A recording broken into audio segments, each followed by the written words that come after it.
Blessings everyone. You're tuned in to Jamaica News Scoop, where we bring you the news from every angle as we spread our eyes across Jamaica, our little island home. Feel free to leave a comment, and if it's your first time here, please like and share and subscribe, and also remember to hit that notification bell and select all so we can keep you abreast of all happening. Have a great day as we now move to the news. Andre Stewart, stepfather of Danesha Cooper, a 14-year-old Jonathan Grant High student who died in the Kingston Public Hospital from stab wounds on Monday, said he had tried to prevent the relationship she had with her alleged 21-year-old killer. They had a relationship. I tried to stop it in all kind of way, but it was hard to stop her, Stewart said.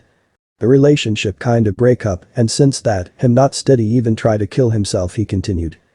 Danesha was stabbed multiple times with a kitchen knife about 8 p.m. on Saturday in the Naceberry Grove section of Kitson Town, St. Catherine, while reportedly returning from a shop not far from her house. Reports are that the accused approached her from behind, covered her mouth, and stabbed her repeatedly before running off in nearby bushes with some residents in pursuit.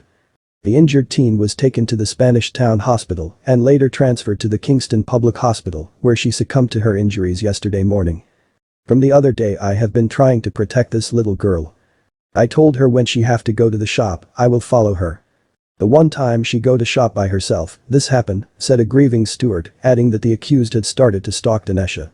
When I go to the hospital and look at her, I never pray in my life yet, but Sunday night, I pray because of what I see, he said. The last thing she say to me was, "Daddy, I feel like I'm gonna dead," and I tell her no, she not going to die. Then she say to her mother, "Mommy, I can't believe this happened to me," Stewart disclosed. The stepfather said the accused was so upset at the state up of the relationship that he was suspected of setting fire to his house, a matter which was not reported as the community rallied to help him rebuild.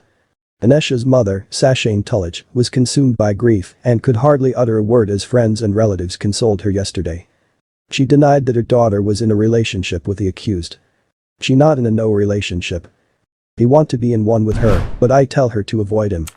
She is everything to me," she said. From she a grow, she say she want to turn soldier. Her father dead when she was 4 months in my belly. The wash, me and her. Cook, me and her. Everything me and her, the pregnant mother of 3 said. The suspect's father expressed shock at the turn of events. "I really don't know what happened.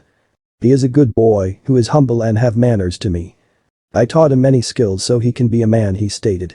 The father, who broke down while talking, said he had heard of the relationship but did not try to talk his son out of it. "He came in one night and was acting strange, and when I asked him what was the matter, he didn't respond, so I took him to the hospital," he said. "The doctor questioned him and I heard him say, 'I want my girl, and if I don't get her back I am going to kill her and kill myself.'" The dad admitted that he did not take him seriously, but the doctor recommended counseling. He revealed that since the incident, he has received numerous death threats, but he intends to reach out to the bereaved family when the time is right. The incidents come on the heels of a wave of violent domestic disputes, including the murder of a Trelawney woman between Saturday night and Sunday morning, allegedly at the hands of her common-law partner.